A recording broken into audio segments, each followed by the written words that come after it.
Bonjour à tous, j'espère que vous allez excellemment bien. Jour 5 de la course, on est maintenant dans le Money Time, normalement demain.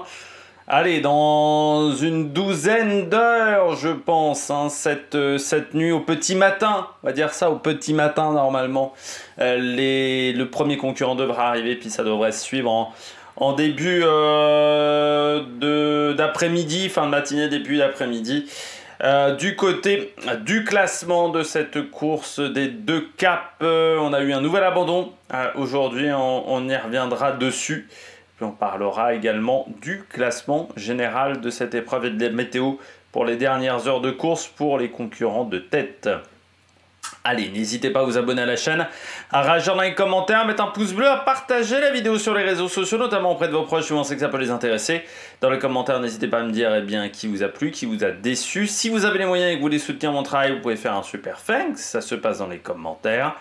Comme ça, vous pouvez également cliquer rapidement sur les notifications, sur les miniatures. Le mieux pour ça, c'est d'activer la petite cloche, comme ça vous serez au courant de la vidéo de demain à 7 h. Présentation de l'étape 1 du Tour de France qui est déjà en ligne. Vidéo assez longue. En passant avec notamment la rubrique tourisme qui est la particularité des étapes du Tour de France et des présentations du Tour de France. Et puis on commence tout de suite cette vidéo.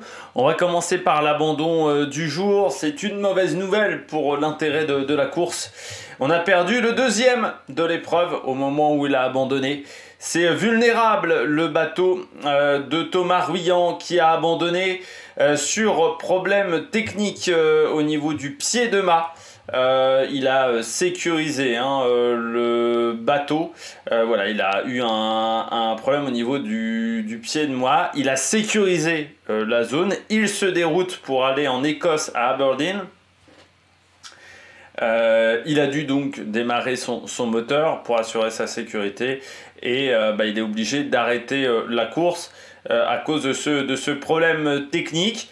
Alors est-ce qu'il a un peu trop tapé dans le bateau? On le disait hier, le bateau allait extrêmement vite jusqu'au moment où il a eu son problème. Donc est-ce qu'il a pris un peu trop de risques avec le bateau et il a voulu revenir à tout prix sur Sam Goodchild et ça s'est payé pour lui?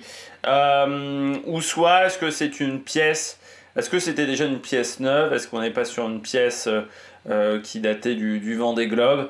Voilà, c'est des questions qu'on peut se poser du côté de Thomas Ruyant, parce qu'il faut savoir qu'on a eu assez peu de temps entre la fin du Vendée Globe et le début de cette épreuve, en sachant que c'est un bateau qui ne sera pas le prochain bateau de Thomas Ruyant, il appartiendra à Ambrogio Beccaria désormais. Thomas Ruyant va faire un bateau neuf, je rappelle notamment avec Banque Populaire, également il y aura 3 bateaux qui auront la même base, donc il est un peu dans une phase de transition. Donc est-ce que du côté de Vulnérable on a entièrement réparé le bateau ou fait une rénovation complète du bateau après le Vendée Globe?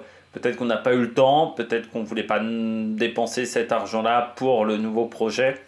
Voilà, ou par contre, peut-être que la pièce était neuve, mais voilà, qu'on a un peu trop tapé dans le bateau, dans cette navigation rapide pour remonter l'Écosse. Donc dommage du côté du bateau Vulnérable, parce qu'on était quand même sur un concurrent qui était plutôt performant. Il y avait une belle bagarre avec Massif et Sam Goodchild, alors que là c'est vrai que désormais il a une légère avance. Alors encore une fois, il a un bateau derrière, le bateau d'Elodie Bonafou, qui pour le moment s'accroche extrêmement bien.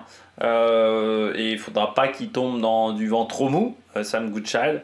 Mais ouais, ça nous enlève un peu de suspense, forcément, avec cet abandon. Et puis on pense quand même que le podium, il y aura peut-être un changement au niveau des premières places, mais derrière, je pense que le podium est peut-être acté du côté de cette épreuve. On regarde la météo des prochaines heures. Dans 4-5 heures, le vent va revenir. Donc il va falloir vraiment que Elodie Bonafou, si elle veut rattraper du temps sur Sam Goodchild, cravache là dans les 2-3 prochaines heures, parce qu'après le vent va remonter. Et ensuite, on va avoir du vent qui va être assez instable, hein, comme on peut le voir pour retourner à Boulogne, avec encore 2 portes à passer. Cette première porte-là et puis la porte d'arrivée qu'il faudra passer également du côté de Boulogne. Normalement, oui, ça devrait plutôt bien se dérouler sur la fin. Au-dessus, pour les concurrents qui sont un peu derrière, eh bien, on aura du vent un petit peu plus fort. Donc, est-ce que ça pourrait permettre des retours? Ça, c'est la grande interrogation. Et puis surtout, pour Initiative Cœur et notre ami Benjamin Dutreux, eux, ils vont peut-être tomber dans cette zone-là à un moment de la course. Donc, ça ne sera peut-être pas l'idéal pour eux pour remonter. Mais est-ce qu'un Malaysia ou un Charal peut encore revenir sur Nicolas Luneven? Là aussi, il faudra cravacher fort dans cette période-là, hein, pendant la nuit, si on veut revenir sur ces bateaux-là. Et au niveau du vent, voilà, vous voyez, donc dans 25 heures, normalement tout devrait bien se passer. Tous les bateaux devraient arriver normalement donc demain matin jusqu'à dimanche. Je rappelle que dimanche, c'est l'arrivée du Tour de France à Boulogne. Il y a 2 événements qui sont en parallèle, sauf notre ami hongrois, qui lui va peut-être arriver dimanche soir. Est-ce qu'il verra l'arrivée du Tour de France? C'est pas sûr. Normalement, les autres concurrents devraient voir l'arrivée du Tour de France. On regarde le temps intermédiaire du côté du trophée vulnérable. C'est Massif, hein, qui a gardé le meilleur temps devant Association Petit Prince et Malaysia. Non, c'est Vulnérable, pardon, qui avait le meilleur temps devant Massif, Association Petit Prince et Malaysia. Et sur la porte d'après, eh bien, pour le moment, c'est Justine Métro qui a le meilleur temps devant Charal et Association Petit Prince. Et on voit qu'Association Petit Prince a été plus rapide que Massif, hein, qui a en fait le dernier temps, quasiment 1 heure de mieux que Massif. Plus d'1 heure de mieux que Massif dans cette zone. Et Justine Métro qui a été très rapide dans cette zone. Donc c'est un peu revenu de l'arrière sur notre ami Sam Goodchild, qui lui se dirige, hein, sur la porte trophée Port Boulogne-Calais, voilà, du côté de Massif. Donc pour le moment en tête, on voit Sam Goodchild qui a perdu un petit peu d'avance par rapport à hier.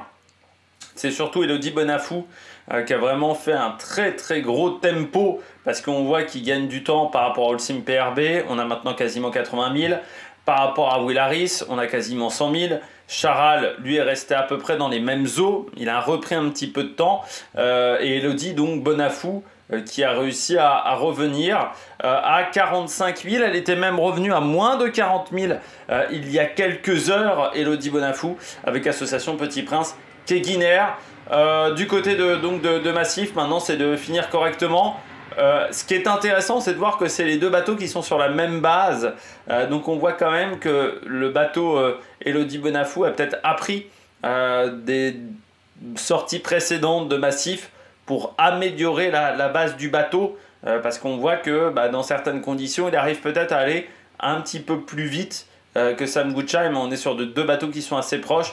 Donc ça va être compliqué pour Elodie Bonafou si Sam Goodchild ne fait pas d'erreur dans les heures à venir, et si les conditions sont toujours assez similaires entre les 2 bateaux, de pouvoir revenir, car la base est la même entre ces 2 embarcations. 3e, Nicolas Luneven, qui n'arrive plus, hein, à suivre le rythme de Elodie Bonafou, et qui voit même Will Harris un peu revenir, et surtout Charal, qui a fait une très grosse journée hier.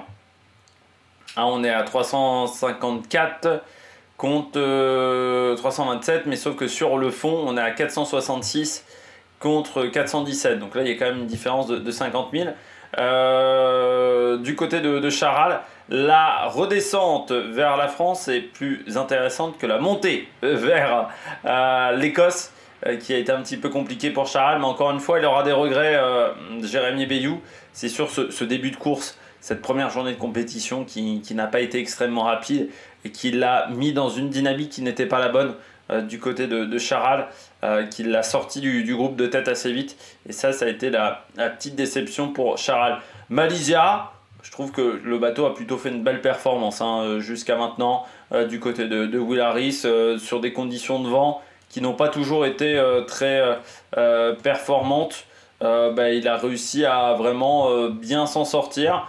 Alors là, dans les zones de transition, c'est plus compliqué pour lui, mais je dirais que par rapport à ce qu'avait fait Boris Herrmann, c'est vraiment pas mal hein, ce qu'a proposé Will Harris avec ce bateau, avec un équipage qui n'était peut-être pas forcément le plus expérimenté si on compare à Elodie Bonafou, mais c'est vraiment du très très bon travail. On voit Charal hein, qui revient sur Malaysia pour la 4e place. Justine Métro, elle a fait une très belle journée aujourd'hui.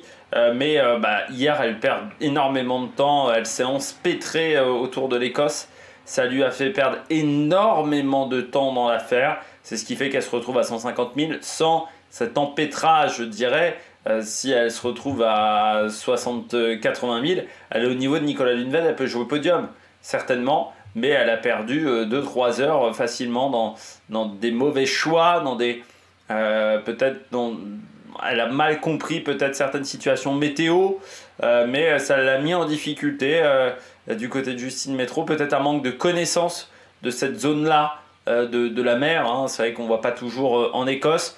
Et peut-être que voilà, elle n'a pas compris certains schémas météo qui sont peut-être un petit peu différents, certaines situations météo différentes. Elle s'est empêtrée dans cette zone-là. Bon, derrière, on retrouve Initiative Cœur qui fait une course extrêmement discrète pour le moment.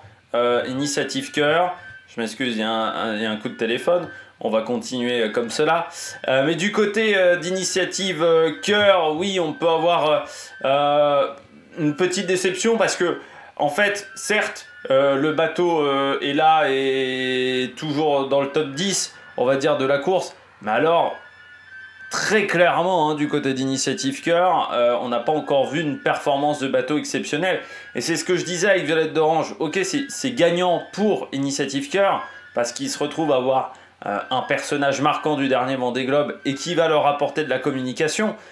Par contre, le souci du côté de Violette d'Orange, c'est qu'elle se retrouve avec un bateau qui n'est pas très performant et on le sait, c'est pas le bateau le plus rapide du tout de la flotte du côté d'Initiative Cœur. Et là, on aurait peut-être pu s'attendre à un projet peut-être une chouille plus ambitieux pour Violette d'Orange. Alors voilà, on sait que sur 2028, elle ne gagnera pas le Vendée Globe, à part miracle. Même pour rentrer dans le top 10, ça sera peut-être pas si évident que ça avec ce bateau hein, sur le prochain Vendée Globe du côté de Violette d'Orange. Donc on aurait pu penser peut-être à un projet un petit peu plus ambitieux de la part de la jeune concurrente française. Mais voilà, hein, une course, je dirais, pas exceptionnelle du côté d'Initiative Cœur. Pour Benjamin Dutreux, Arnaud Boissière, on arrive aux limites du bateau. Hein, là aussi, on est sur un bateau qui a quasiment 10 ans aujourd'hui. Bon, bateau qui a 10 ans, c'est pas si facile que ça. Et puis, je pense que c'est un l'équipage de la Micaline, qui aurait aimé plus de choix stratégiques sur le parcours, plus de zones stratégiques. Quand ça bombarde, ils ne peuvent pas suivre la cadence. Le bateau n'est pas suffisamment performant. Ils auraient peut-être aimé des zones un petit peu plus lentes du côté de ses concurrents. Et c'est là où ça a été... il leur a manqué des gros choix tactiques à réaliser du côté de la Micaline. Puis je termine avec notre ami Verres, Zalbolch Verres, qui va passer le nord de l'Écosse. Lui, il a encore la redescente à faire, quasiment à 500 000 de retard. Bon, une journée hier. Oui, pourtant, il ne fait pas des mauvaises journées hein, pour un bateau de ce type, 300 000. Voilà, il est juste sur un bateau à dérive droite, un bateau qui est ancien. Bon, il y a un moment, il n'y a pas de miracle non plus. Et c'est là où on voit que pour le prochain Vendée Globe, si on ne crée pas une catégorie bateau à dérive droite, ça va être compliqué quand même d'accéder au top 20 avec des bateaux conçus de cette manière-là. Et forcément, pour trouver des sponsors qui veuillent investir sur ces bateaux-là, ça risque d'être un petit peu compliqué. Voilà. Pour finir, on fait donc un dernier point sur le classement. Pour le moment, Sam Goodchild avec Massif est en tête devant Association Petit Prince Keguiner. Les deux devraient être sur le podium, hein, là c'est assuré. Derrière, on peut peut-être encore avoir une bagarre entre Holcim, Malaysia et Charal. Mais ça semble quand même plutôt bien parti du côté de Nicolas Luneven pour aller conserver cette troisième place du côté de Boulogne-sur-Mer. Eh bien, j'espère que vous avez aimé cette vidéo. N'hésitez pas à vous abonner à la chaîne, à réagir dans les commentaires, à mettre un pouce bleu. Puis nous, on se retrouve pour de nouvelles aventures sur Amérique Production. Ciao, ciao!